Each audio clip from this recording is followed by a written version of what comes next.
Fatty liver का मतलब होता है कि लिवर में एक्सेस फैट का जमा हो जाना और साथ साथ में मेटाबॉलिक सिंड्रोम हो जाते हैं, यानी चयापचय में प्रॉब्लम होता है, हमारे पाचन क्रिया में गड़बड़ी पैदा हो जाती है। तो दोस्तों, इसकी गंभीरता इससे समझा जा सकता है। वर्ल्ड वाइड ये करीब करीब 40% लोगों को ये प्रॉब्लम्स है। लोगों को तो ये पता ही नहीं है कि हमें फैटी लिवर का प्रॉब्लम से गुजर रहे हैं, क्योंकि इसके सिम्टम्स बहुत कम या न के बराबर होते हैं। तो इसके सिम्टम्स में यदि आप थोड़ा जानना चाहें तो एक तो थकान होने लगता है, राइट साइड में अपर तरफ में पसली के पास में पेन होता है, डाइजेशन में प्रॉब्लम होने लगता है।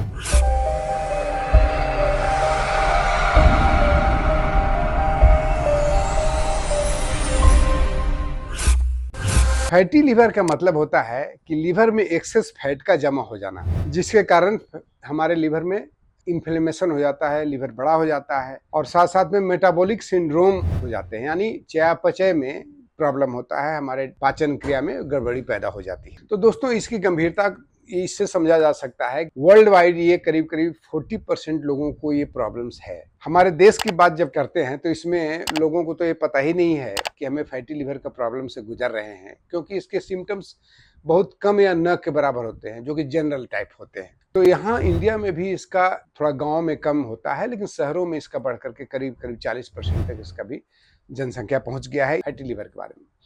तो इसके सिम्टम्स में यदि आप थोड़ा जानना चाहें तो एक तो थकान होने लगता है, आपको एबनॉर्मल थकान हो रहा है, या फिर पेट में हल्का फुल्का दर्द होने लगता है, खास करके जो राइट साइड में अपर तरफ में पसली के पास में पेन होता है, या फिर आपको डाइजेशन में प्रॉब्लम होने लगता है।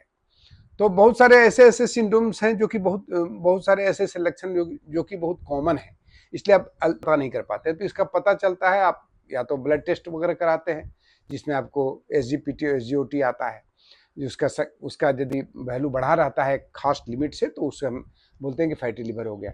या फिर यदि आप अल्ट्रासोनोग्राफी कराते हैं, MRI कराते हैं या CT स्कैन कराते हैं, तो उसमें डिटेल रूप से इसका पता चल जाता है कि आपका लिवर कितना बढ़ा हुआ है। तो ये समझिए कि ये शुरुआत में तो बहुत छोटे ही दो तरह के होते हैं। एक तो है कि जो ये अल्कोहल के साथ में जुड़ा हुआ है, जो एक्सेस अल्कोहल लेते हैं उनके साथ में प्रॉब्लम है, जिसको अल्कोहलिक फैटी लिवर हम कह सकते हैं। और दूसरा होता है नॉन अल्कोहलिक फैटी लिवर, यानी जो नॉर्मल भी बहुत लोगों को फिजिकल एक्टिविटीज़ कम है, खान पान में थोड़ा रिच डाइट या फास्ट फूड या बहुत तरह के आजकल के समय में पोल्यूटेड खाना खा रहे हैं, तो उस सारी चीज़ से भी आपको फैटी लिवर के प्रॉब्लम्स हो सकते हैं। अब इसके बारे में जब इतना जान गए हैं तो इसको हमें जानना चाहिए कि इसकी हायर रूप जो है, एडवांस स्टेज में ये काफ़ी दूर तक जा सकता है, जिससे लिवर सिरोसिस भी हो जाता है। नॉन अल्कोहलिक प्रॉब्लम को लोगों को भी ये प्रॉब्लम हो जाता है, लिटिल या कम लेते हैं उनको भी ये प्रॉब्लम हो सकता है। लेकिन अब अल्कोहलिक के लिए तो है कि सबसे पहले उनको छोड़ देना चाहिए, लेकिन अब जनरल यदि मैनेज करना है इसको, हमें नॉन अल्कोहलिक या अल्कोहलिक दोनों को यदि ठीक करना है, तो उसमें हम आसनों या योगासनों के माध्यम से इसको हम बहुत अच्छे तरह से मैनेज कर सकते हैं। आपको जीवन में एक्टिविटीज में उस तरह को ढालना पड़ेगा। नॉर्मली क्या होता है कि हम लोग इसको अवॉइड करते हैं। ओबेसिटी है तो ओबेसिटी में ये बहुत ज़्यादा पाया गया है कि ज़्यादा ओबेस लोगों में ये बहुत ज़्यादा होता है। तो ये चीज़ हमें ध्यान देने की जो बातें हैं कि हमें कौन कौन से आसन है, फिजिकल एक्टिविटी में कौन स्पेसिफिक आसन करें जिससे हम फैटी लिवर के प्रॉब्लम से ठीक हो जाए और हमें आगे फैटी लिवर के प्रॉब्लम से ग्रसित होना भी ना पड़े, प्रोवाइडेड कि आप खान पान पर थोड़ा विशेष ध्यान दे दें। तो चलिए दोस्तों, मैं इसके लेकर के आपको कुछ बताने जा रहा हूँ कि कौन कौन से आसन, कौन कौन से प्राणायाम हम करें ताकि ये इससे फायदा हमें मिल सकता है, छुटकारा पा सकते हैं। तो सबसे पहला है कि हम षटकर्म में दो चीज जरूर करेंगे इसमें। एक है कि षटकर्म यानी बॉडी के डिटॉक्सिफाई करता है, हमारे शरीर के अंदर के विष को नाश करता है। तो सबसे पहला है कपालभाति। इसको हम प्राणायाम भी लेते हैं, लेकिन हम कपालभाति करें तो बहुत ही काम करता है। जैसे उसमें आप सब जानते हैं, आप किसी भी ध्यानात्मक आसन में बैठ जाते हैं, आप कोई भी आसन ध्यानात्मक आसन में कंफर्टेबल बैठ जाते हैं और फिर आप एक्टिव एक्सहेलेशन और पैसिव इनहेलेशन करते हैं। पेट को अंदर की तरफ हम उसको ऑटोमेटिक जाता है। जैसे कैसे,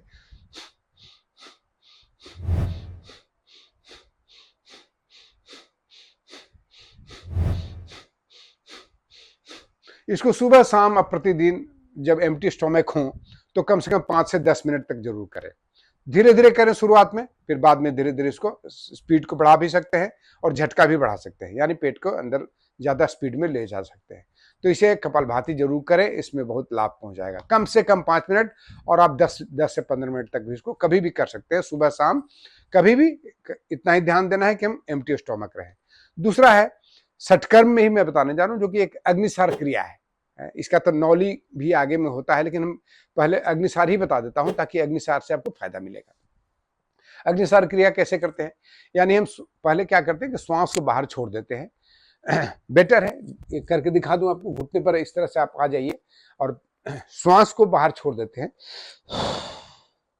पेट को अंदर खींच लेते हैं और फिर आगे पीछे उसको करते हैं।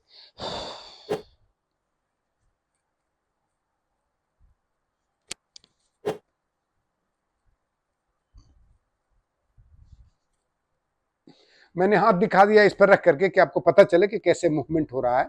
तो इस तरह से इसको आप अग्निसार क्रिया कर, ये भी कम से कम 3 से 4 बार प्रतिदिन सुबह शाम कर सकते हैं, जब भी एम्प्टी स्टोमक आप रहे तो। अब मैं आसनों के सिलसिला में बताने जा रहा हूं कि आसन इसमें बहुत ही स्पेसिफिक आसन है, बहुत अच्छे आसन है जिसको आप प्रतिदिन आराम से कर सकते हैं। मैं उसके सबसे पहला आसन जो मैं इसमें रिकमेंड करता हूं वो है अर्धमत्स्येंद्रासन। ये आप मेरे वीडियोस तो सब में मिल जाएंगे आपको, लेकिन मैं दिखा भी देता हूं ताकि आप अच्छे से इसको देख लें और समझ सकें कि आप अर्धमत्स्येंद्रासन या जितने हमारे ये हैं वो सब कैसे किए जाते हैं। ठीक है, तो अर्धमत्स्येंद्रासन में इस तरह से बैठ जाए, एक पैर को बायां पैर को दाहिने जांघ के दीजिए, इसको इस तरह से कर लेते हैं। ठीक है, और फिर दाहिने हाथ को पीछे, जो पैर खड़ा है उसको हाथ को पीछे ले जाते हैं और दूसरे इसको ऐसे करते हैं इस तरह से। अब बॉडी को ट्विस्ट करते हैं, ये बॉडी को पूरी तरह से डिटॉक्सिफाई कर देता है। आप फील करेंगे कि लेवर पर इसका काफी अच्छा से प्रभाव पड़ता है। इसलिए नंबर 1 आसन ये है, कुछ करें या ना करें इसको अवश्य करें। इस तरह से फिर एक हाथ को पीछे ले गए, दूसरी तरफ भी दिखा देता हूं आपको। अब देखें, इससे अब प्रेशर कहां पड़ रहा है, हमारे लीवर के पोजीशन पर पड़ रहा है। बॉडी को डिटॉक्सिफाई करता है और आपके लीवर के फैट को कम करता है। इसको प्रतिदिन जरूर करें, कम से कम 2-2 मिनट तक दोनों पोजीशन में, कम से कम 3 to 4 टाइम्स इसको करें। ठीक है, उसके बाद आपको अगला आसन है पश्चिम तानासन। पश्चिम तानासन में हम क्या करें, उसी तरह से दंडासन में आ जाते हैं और हम दोनों हथेलियों को ऊपर ले जाते हैं, हाथ को श्वास छोड़ते हुए नीचे की तरफ जाते हैं। अब यहां जो है प्रेशर हम फील करेंगे, इसको हम आगे की तरफ जो कमर से आगे की तरफ झुकते हैं, ऐसे जितना हो सकता है संभव उतना करें। मान लिया कि आप 1 मिनट तक रुक सकते हैं, ये जरूरी क्या है कि आप कितने देर तक इस पोजीशन में रुक सकते हैं, श्वास छोड़ करके यहां पर रुके रहें। दूसरा महत्वपूर्ण आसन है पश्चिम तानासन। इसमें हम लोग इस तरह से बैठते हैं और हाथ को ऊपर उठाएंगे, श्वास छोड़ेंगे, श्वास भर के यहां पर आएंगे, श्वास छोड़ते हुए आगे की तरफ जाएंगे, यहां रुक जाएंगे।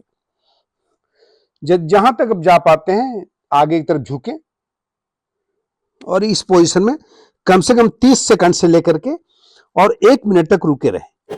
यदि ज्यादा जा सकते हैं तो आप नीचे चले जाएं, इस तरह से ऐसे पकड़ लें इसको। आपका प्रेशर, आप अपने लीवर को एक्टिव कर रहे हैं, उसको एक्सरसाइज कर रहे हैं, उसको डिटॉक्सिफाई कर रहे हैं। हमारा पर्पस वही है ताकि हमारे लीवर में जो भी फैट्स हैं धीरे धीरे गलें।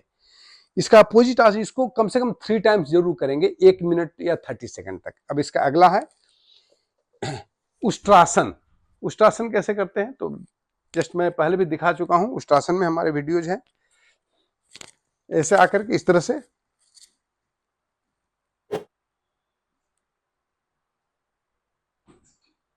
तो ये है, ये भी आपको काफी हेल्प करेगा, मदद करेगा। इसको भी आप यदि उतना नहीं कर पाते हैं तो आप यहां पर आकर के और इस तरह कमर को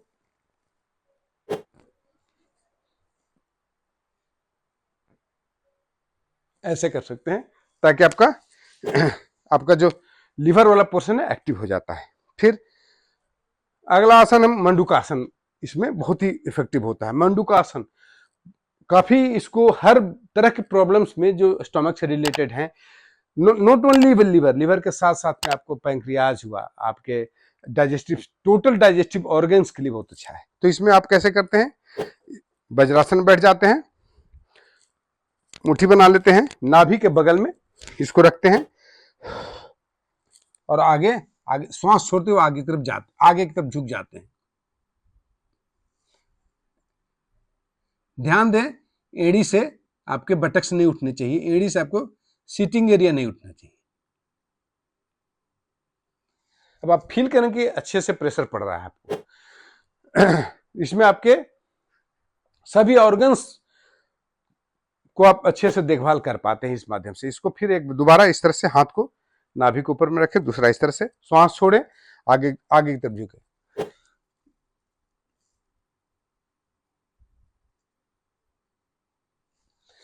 एक एक मिनट तक आप रुके उसमें, और इसको कम से कम 5 टाइम्स करें, ठीक है।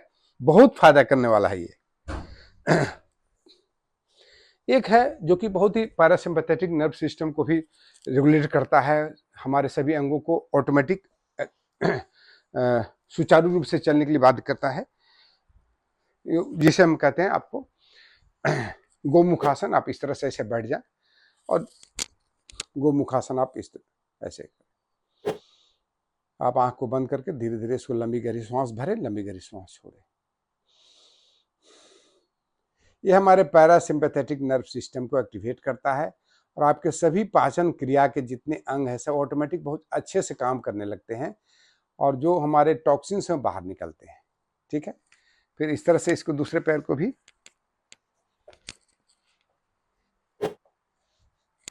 ऐसे लेकर के इस तरह से,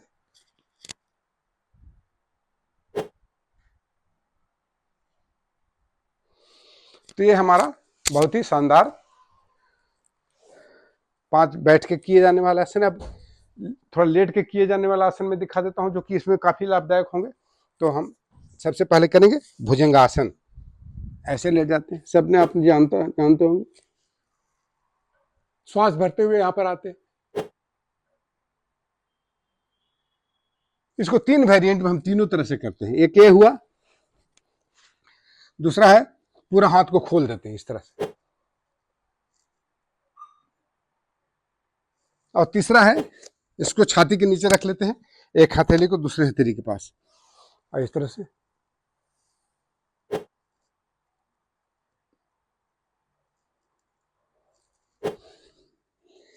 इसको भी एक एक मिनट तक 3 बार करें, ठीक है। अब इसी से एक अगला आसन है जो कि आपको भुजंगासन, धनुरासन, वो भी आपके इस अंग को काफी मजबूत करता है।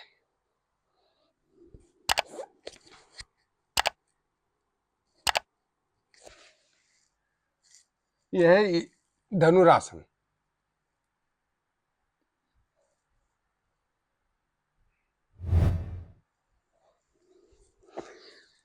ये आपके लीवर को अच्छे से एक्टिवेट करता है, मसाज करता है और स्टिमुलेट भी करता है। तो उसके अलावा एक और आसन हम करेंगे जो कि पीठ के बल पर करेंगे।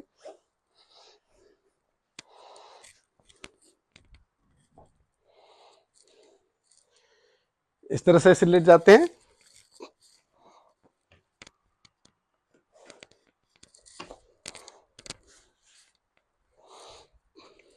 पैर को इस तरह से, सेतुबंध आसन।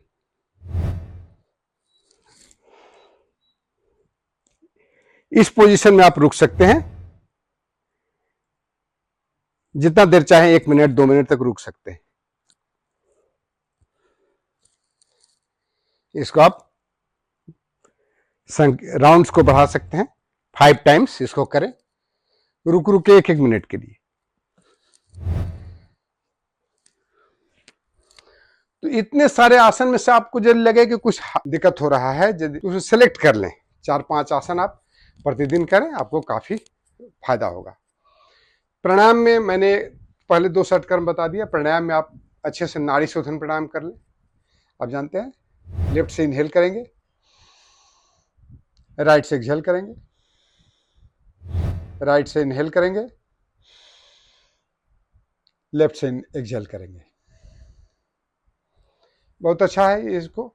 उसके बाद आप हमारे कपालभाति किया आप नाड़ी शोधन में, और नाड़ी शोधन के साथ में इसमें भस्त्रिका बहुत काम करता है। भस्त्रिका भी जो है, भस्त्रिका बिलोज ब्रेथ जिसको कहते हैं, जिसमें हम बहुत तेजी से श्वास को भरते हैं और श्वास को छोड़ते हैं। तो वो मैं एक दो स्ट्रोक करके दिखा देता हूँ, उसको भी आप कम से कम 2 से 3 मिनट तक आप भस्त्रिका प्राणायाम करें। 2-3 तरीका है, मेरे वीडियोस बहुत आए हुए हैं इसमें, आप देख सकते हैं। तो मैं दिखा देता हूँ ऐसे।